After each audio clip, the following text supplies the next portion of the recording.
Hola, ¿qué tal? Bienvenidos a todos a otra entrega de este curso de React en el que estamos viendo JSX. Vimos en el vídeo anterior, si recordáis, cómo gestionar eventos en JSX y lo vimos utilizando useState. Bueno, pues en este vídeo seguimos avanzando en el manejo de eventos en JSX, pero viendo en esta ocasión otra instrucción, useRef. Estas instrucciones son denominadas en React hooks. Lo digo por si leéis algún libro de React y os hablan de los hooks, pues que sepáis exactamente a qué se refieren, ¿no? ¿Qué es esto exactamente? Bueno, pues en React un hook es una función especial que permite enganchar o tomar características de React, como por ejemplo el estado o el ciclo de vida de los componentes, en aquellos componentes funcionales que puedas tener en una página web, como hicimos en el vídeo anterior con un botón, ¿verdad? Antes de la introducción de los hooks en React, no recuerdo en qué versión introdujeron esto, estas características solamente estaban disponibles en componentes de clase. Así que los hooks, cuando los introdujeron, que son relativamente recientes, pues han permitido a los desarrolladores usar React de manera pues más rápida, más funcional, como más al grano, ¿no? Y menos centrada en clases, lo que resulta un código más breve, más limpio y más fácil de entender. Hay muchos más hooks, además de estos dos. Pero vimos, como digo, en el vídeo anterior useState, vamos a ver en este vídeo useRef. Cuando veamos el ejemplo con useRef, os explicaré qué diferencia principal hay entre useState y useRef y cuándo utilizar uno a la hora de manejar eventos y cuándo utilizar el otro. Así que vamos a ello. Bien, aquí tenemos el ejemplo con el que estábamos trabajando en el vídeo anterior. Por cierto, os recuerdo que estamos utilizando useState y vamos a utilizar ahora useRef porque esto ya lo dije anteriormente, pero lo vuelvo a repetir porque es importante. Para vincular eventos a elementos de una web con JavaScript, si recordáis, pues utilizábamos métodos para acceder al DOM, como por ejemplo el document.querySelector, @eventListener y cosas similares. Bueno, pues esto, el acceder a elementos del DOM como lo hacíamos en JavaScript, está terminantemente prohibido. Es decir, no se puede acceder con document. Y un método que acceda a un elemento del DOM, como querySelector, ¿no? Como digo, esto está prohibido. ¿Por qué? Pues porque React cuenta con sus propios mecanismos para manipularlo de forma más efectiva, que son estos precisamente, el useState, el useRef, etc. Voy a crear un ejemplo muy sencillo en el que vamos a utilizar useRef. Lo voy a hacer sobre este mismo ejemplo, es decir, si alguien quiere crearse otra aplicación de React e ir practicando además con esto, ¿no? Con lo de crear nuevas aplicaciones de React, pues perfecto, pero yo voy a hacerlo sobre este mismo código, es decir, voy a eliminar el código que teníamos del vídeo anterior, incluso esta función que ya no nos vale, y como digo, voy a crear una aplicación nueva en la cual va a aparecer en la página web un vídeo MP4, y en ese vídeo pues habrá en la zona inferior dos botones, uno de play y uno de pause, desde los cuales vamos a manejar el vídeo. Si le damos al play, pues el vídeo comienza la reproducción. Si le damos al pause, pues pausa la reproducción. Y si le volvemos a dar al play, pues reanuda la reproducción donde se quedó, donde se pausó, ¿no? Es decir, vamos a manejar el vídeo desde estos dos botones. Y para ello, como digo, vamos a utilizar useRef. Para utilizar useRef lo único que hay que hacer es importarlo, entonces voy a sustituir la importación de useState, que en este caso no lo vamos a utilizar, por useRef. Por supuesto, hay ejemplos en los que necesitaremos utilizar los dos, useState y useRef, sobre todo cuando se expliquen las diferencias que hay entre los dos y para qué sirve uno y para qué otro. Pero en este caso, como solamente voy a utilizar uno, pues esta es la forma de importarlo. Ya os anticipo que useRef, este hook, nos va a permitir acceder directamente al DOM. Es decir, lo que hacíamos anteriormente con JavaScript de document.querySelector o cualquier otro método, ¿no? Para acceder al DOM, con useRef es facilísimo. Lo que hacemos es obtener una referencia, de ahí lo dice el nombre casi, ¿no? useRef. Una referencia a un elemento concreto del DOM. Pero dejo para un poco más adelante dentro de este vídeo cuál es la diferencia respecto a useState, la diferencia fundamental, ¿no? Entonces, bueno, pues aquí ya tenemos el useRef, aquí tenemos ya nuestro componente app, el componente principal, y lo primero que vamos a decirle aquí es que esto nos va a devolver pues un div que va a contener, es decir, return, abrimos el paréntesis, lo cerramos, punto y coma aquí, va a contener un div. Es decir, aquí esto pues nos devuelve div que se abre, div que se cierra, y dentro de este div vamos a tener el vídeo, ¿no? Ese vídeo. Y claro, para trabajar con un vídeo primero tenemos que tener un vídeo MP4. Yo intentaré, si no se me olvida, porque esto siempre se me olvida, incluir un enlace al vídeo que voy a utilizar yo, pero cualquier vídeo que tengáis vosotros en vuestro ordenador, cualquier vídeo MP4 que un navegador moderno sea capaz de leer, pues os valdrá, ¿no? Entonces yo tengo por aquí un vídeo preparado, que es concretamente este, un vídeo MP4 normal y corriente, que es el que voy a utilizar. Entonces, ¿cómo incluir ese vídeo en nuestra aplicación React? Hay varias formas de incluir archivos estáticos en una aplicación React, y unas formas tienen, pues, unos casos sobre otros. Quiero decir, en algunos escenarios utilizarás una forma de incluir esos archivos estáticos y en otros escenarios utilizarás la otra. Una forma habitual, que no la única y no la más apropiada en todos los escenarios, es crear un subdirectorio dentro de src, dentro de la carpeta source, es decir, botón derecho sobre src new folder. Este subdirectorio normalmente por convención se le suele llamar assets, y es ahí donde pues vamos incluyendo este tipo de recursos, de archivos estáticos, ¿no? Hay más formas, también se puede incluir dentro del public y se puede incluir de otras formas, pero esta digamos que es una habitual. Así que lo que voy a hacer va a ser, una vez que ya tengo aquí la carpeta Assets, pues directamente arrastro desde el explorador de archivos de Windows ese vídeo que tengo a la carpeta Assets, y ya tengo aquí el vídeo MP4, que es ni más ni menos este que veis. Bueno, pues se trata de incluir este vídeo, no tiene audio, da igual, se trata de incluir este vídeo en nuestro documento, ¿no? Entonces, para ello, lo que tengo que hacer ahora es importar este vídeo, ¿no? Y eso lo hacemos en la zona superior, en las líneas de importación, y lo haríamos así. Import, vamos a llamar a esto vídeo, lo podéis llamar como queráis, import video from, y ahora pues aquí la ruta donde se encuentra esto, partiendo del archivo JS. Entonces el archivo JS, pues lo tenemos dentro de src. ¿Qué hay que hacer? Hay que subir un nivel para ir a src, donde estamos, y una vez que hemos subido un nivel, vamos a Assets, ¿no? Para ello lo que hacemos es un punto barra, y ahora a partir de aquí, pues Assets, la carpeta Assets, barra, y el vídeo, tal y como se llama, en mi caso se llama vídeo también. Estoy llamando igual al vídeo que a la variable a utilizar, pero esto no tiene por qué ser así. El vídeo y la variable que estáis importando, la variable que decidís importar, pueden tener nombres diferentes. .mp4. Ya está, bueno, pues con esto ya tengo ahí el vídeo importado. Sale así como desactivado porque no lo hemos usado todavía. Hecho esto, ya podemos utilizar esta variable, ese nombre, para poder, digamos, acceder al vídeo. Y eso lo hacemos con una etiqueta source, dentro de source src, igual, abrimos llave, y aquí pues hacemos referencia a esa variable que hemos utilizado, ¿no? Y aquí pues especificamos que esto es un vídeo mp4, así que un type igual, a comillas, vídeo barra mp4. Bien, una vez que hemos hecho esto, aquí se cierra la etiqueta source, y ahí digamos que el vídeo pues ya estaría referenciado o linkado, por decirlo de alguna forma, en la página. Pero yo quería incluir, si recordáis, dos botones debajo de este vídeo. Un botón para play y un botón para pause. Y además quiero que al pulsar sobre estos botones pues se haga play en el vídeo y pause. Para ello, pues por ejemplo aquí debajo vamos a crear pues otro div para incluir a estos botones. Div que se abre, div que se cierra, y aquí vamos a incluir los botones de play y pause. Para ello pues vamos a utilizar pues una etiqueta button. Aquí incluiremos algo ahora después, aquí que ponga play, y otra etiqueta button que ponga pause. Y con esto pues ya tenemos los dos botones, button, y aquí que ponga, como digo, pause, o pausa, o lo que queráis poner. Y hecho esto, si guardamos cambios y vamos al navegador, pues no vemos el vídeo, vemos los dos botones. ¿Por qué no vemos el vídeo? Porque se me ha olvidado quizá la etiqueta más importante de todas, no me daba cuenta. Esto es para decirle dónde está el source, dónde está el origen del vídeo, pero para poder ver el vídeo en el navegador necesitamos una etiqueta vídeo, HTML5. Así que aquí abrimos una etiqueta vídeo, que se me olvidaba, y este vídeo se cerrará justo detrás del source, es decir, aquí. Voy a sangrar un poco el código para que se vea, ahora sí.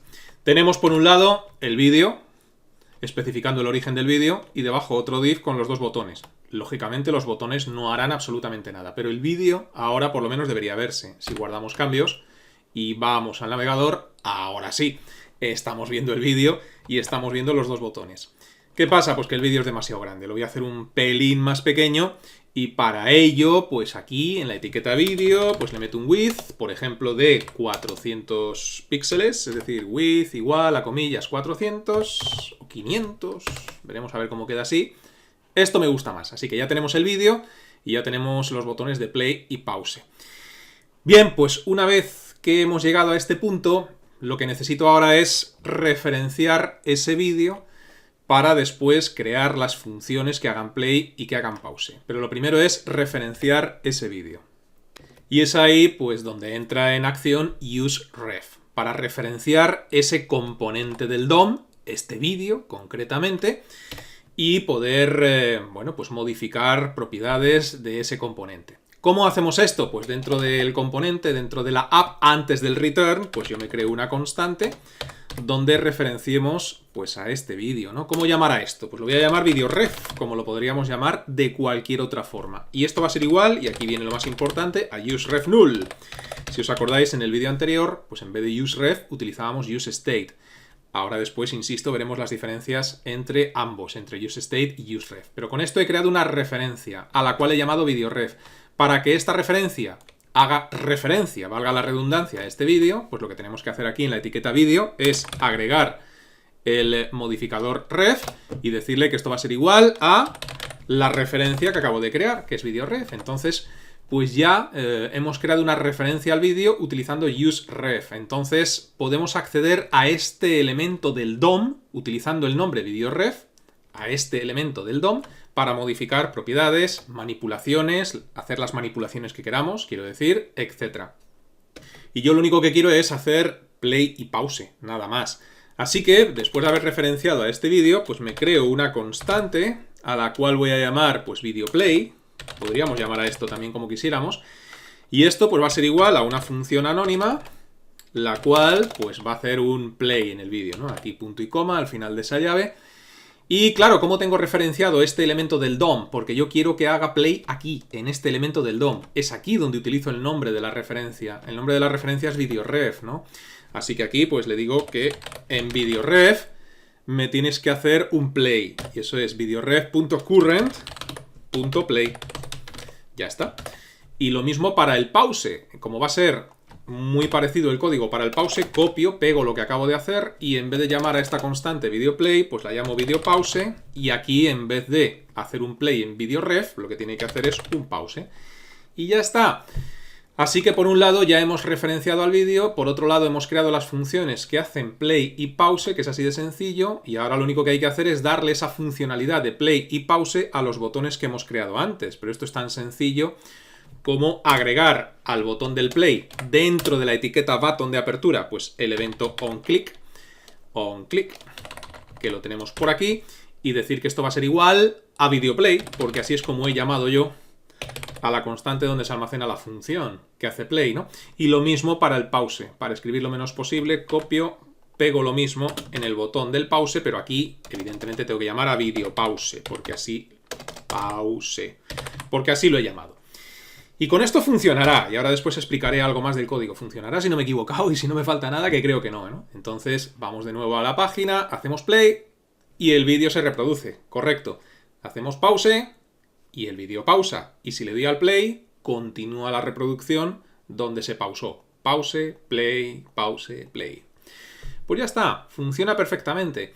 Y este es el ejemplo que os quería mostrar utilizando useRef. Ahora bien, hecho todo esto, alguien se podría preguntar, muy bien, en el vídeo anterior utilizaste useState, comprendí más o menos su funcionamiento, y en este utilizas useRef, y bueno, comprendo más o menos cómo puede funcionar. Pero ¿cuándo utilizar useState? ¿Cuándo utilizar useRef? ¿Qué diferencia hay entre estos dos hooks de React? Pues mirar, hay varias diferencias, pero la diferencia fundamental, la más grande, la que te hará decantarte por un hook useState o por el otro, useRef, es que useState, que es el que utilizamos en el vídeo anterior, si recordáis, lo vamos a utilizar cuando necesitemos gestionar el estado de un componente que afecta a la interfaz de usuario y que necesita re-renderizar para reflejar esos cambios. Es decir, hay componentes en una página web que para cambiar su estado no es este caso. Es el caso, por ejemplo, del vídeo anterior, en el cual, si recordáis, teníamos un div que tenía que mostrar el resultado de una función. Pues ese div, para que cambie el texto de nada a que aparezca algo de texto, o si hay un texto, cambiarlo por otro, eso necesita re-renderizar ese componente. Entonces, en estos casos, en los que necesitas mostrar en la interfaz de usuario un cambio que exige la re-renderización de ese componente, vas a utilizar useState. Pero hay otros casos en los cuales un componente del DOM, como es este caso, un vídeo, para cambiar su estado no necesita re-renderizar ese componente. Es decir, aquí podemos pasar de play a pause y cuando yo hago esto no necesito que se re-renderice, que se renderice de nuevo ese componente una y otra vez cuando le doy al play y al pause. Sin embargo, en el ejemplo del vídeo anterior, si recordáis, cada vez que yo necesitaba mostrar el resultado de la función o si quisiera mostrar un resultado diferente, necesito que se re-renderice ese componente. useState si tienes que renderizar, useRef si no tienes que renderizar. Pero hay más diferencias. Por ejemplo, alguien se puede preguntar, oye, ¿y en qué otros casos no necesito renderizar? Pues por ejemplo, cuando necesitas modificar el valor de variables contador y cosas por el estilo. Es decir, cosas que o bien no exigen la renderización para mostrar los cambios, o bien ni siquiera se muestran en la interfaz de usuario, ni siquiera se muestran en la web y necesitas que cambien su estado o su contenido, como por ejemplo variables de contador, como os acabo de mencionar. Pero una vez dicha cuál es la diferencia principal, ¿no?, entre useState y useRef, vamos a ver más diferencias y así intentar tener más claro pues para qué sirve uno, para qué sirve el otro y cuándo usar uno, cuándo usar otro, ¿no? Bien, aquí tengo una diapositiva en la que veis useState a la izquierda, useRef a la derecha. Entonces, ¿para qué sirve useState? Bueno, pues useState sirve para crear y gestionar el estado en componentes funcionales de React. Su estado, gestionarlo. Mientras que useRef se utiliza para crear una referencia mutable, es decir, una referencia que puede cambiar y que persiste entre renderizaciones. Es decir, la referencia va a estar ahí siempre por mucho que tú hagas F5, ¿no?, o renderices de nuevo la página. Y se utiliza para acceder directamente a elementos del DOM. Es lo que, digamos, sustituye al document.querySelector que utilizábamos en JavaScript, por ejemplo, ¿no? Y también para mantener, como os decía hace un instante, cualquier valor que puede cambiar, cualquier valor mutable, que no necesita causar una nueva renderización. Esto es lo que os mencionaba hace un instante, ¿no? Pues por ejemplo, en el elemento del vídeo. No necesita renderizar la página de nuevo para mantener el valor del vídeo actual, o bien play o bien pause, ¿no?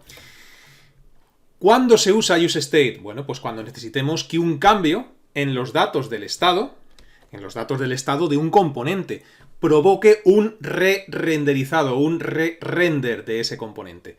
Cada vez que actualizamos el estado, utilizando la función que proporcionaba useState, si recordáis, React vuelve a renderizar el componente. Es decir, useState renderiza de nuevo sí o sí ese componente, y es lo que pasaba en el ejemplo del vídeo anterior cuando cambiábamos el texto de aquel div que mostraba el resultado de la función. ¿Cuándo utilizamos useRef? Cuando necesitemos pues una referencia mutable, una referencia que puede cambiar, pero que no cause re-renderizaciones, como por ejemplo el elemento del vídeo, o como por ejemplo almacenar pues un valor de una variable contador, y cada vez que cambia ese valor no necesitamos que la página se re-renderice, ¿no? Y claro, por este motivo es muy útil, como no necesita re-renderizar, es muy útil para acceder a elementos del DOM, almacenar valores, por ejemplo lo que se hablaba de la variable contador, o mantener una referencia sin necesidad de renderizar la página. useState es reactivo. ¿Por qué? Pues porque los cambios en el estado van a desencadenar sí o sí una nueva renderización del componente, por eso se dice que es reactivo, porque renderiza obligatoriamente el componente, mientras que useRef no es reactivo, porque cambiar el valor que tiene esa referencia no exige una re-renderización del componente, ¿no? Ambos van a mantener el valor del estado entre diferentes renderizaciones. Es decir, aunque aquí no exige la renderización de ese componente, puede que en la interfaz de usuario, en la web, haya otros componentes que no están referenciados con useRef, que están renderizando pues partes de esa página. Da igual. El useRef va a mantener también el valor entre renderizaciones. Y la sintaxis del useState ya la visteis en el vídeo anterior, y la sintaxis de useRef pues es la que hemos visto en este vídeo. En el próximo vídeo pondré un ejemplo práctico donde en el mismo ejemplo utilizaremos las dos. Estaremos obligados a utilizar useState y useRef. Pero como digo, eso será en el próximo vídeo, para terminar de entenderlo. Así que de momento este lo dejamos en el punto en el que nos encontramos. Y os recuerdo que si lo deseáis podéis registraros gratuitamente en mi academia virtual, píldorasinformáticas.es, donde en la zona de cursos gratuitos tengo todos los cursos gratuitos que he ido subiendo a YouTube ordenados por categorías. Aquellos que deseéis que os resuelva las dudas relacionadas con los cursos tenéis la sección de cursos offline, y los que deseáis que os haga un seguimiento más personalizado, como si tuvierais un tutor en casa, con ejercicios, test, resolución de dudas y entrega de certificado al finalizar un curso, tenéis los cursos tutorizados. Estos catálogos se irán ampliando poco a poco con el tiempo. Hasta la próxima, que os vaya bien.